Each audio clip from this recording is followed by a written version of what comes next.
Hello नमस्ते सबैजनालाई।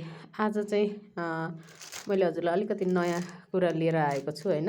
हुन त मलाई नयाँ लागेको हुनसक्छ, हजुरहरूले थाहा पाइ पनि सक्नुभएको हुनसक्छ। जस्तै अब यो अहिले जाडोको महिना छ, हात खुट्टा दुख्ने ओर्ने हुन्छ नि त।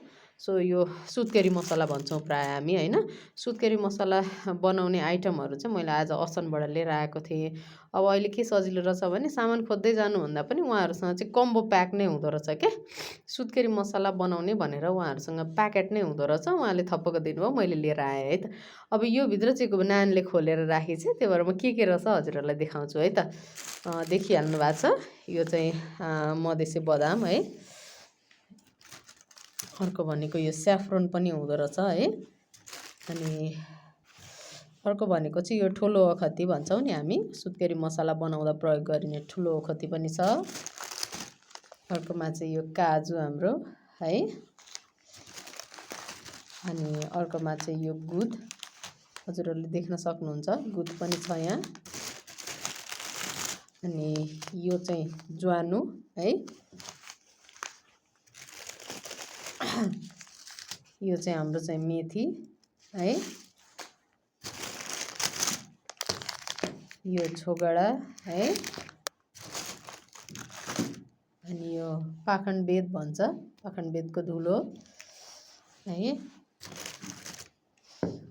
नरिवल यसरी दुईटा आएको छ नरिवल चाहिँ है। अनि यो चाहिँ हाम्रो किसमिस है। यो चाहिँ आउँछ गरम मसलाको धुलो है। अब यो आउँछ बत्तिसाको धुलो। हामी एकदमै सुत्केरी मसलामा धेरै नै प्रयोग गर्छौँ यो बत्तिसाको धुलो।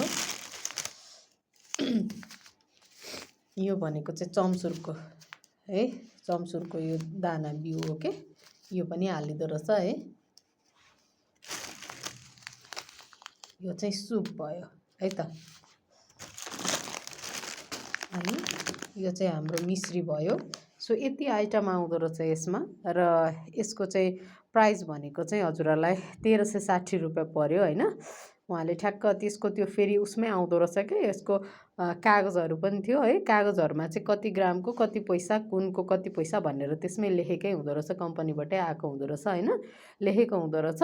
अनि त्यसरी नै रेन्ज गरेर दिएको छ। यसमा सबैभन्दा बढी महँगो चाहिँ स्याफ्रन परेको छ के। अब यो ओरिजिनल हो कि के हो त्यो त थाहा भएन हैन। यो स्याफ्रनको सबैभन्दा महँगो परेको छ है। यसमा चाहिँ सायद 390 कि 400 छ कि यति स्याफ्रनको। हुन त स्याफ्रन त्यसै पनि महँगो पर्छ, जस यहाँको कम्बिनेसनमा स्याफ्रन चाहिँ सबैभन्दा एक्सपेन्सिभ छ। सो यति चाहिँ आउँदो रहेछ त्यति कम्बो प्याकमा है। अब यसलाई म पकाएको पनि हजुरहरूलाई भिडियो बनाउँछु। सो हजुरहरूले हेरिदिनु होला र माया गरिदिनु होला। Okay, thank you everyone, by by.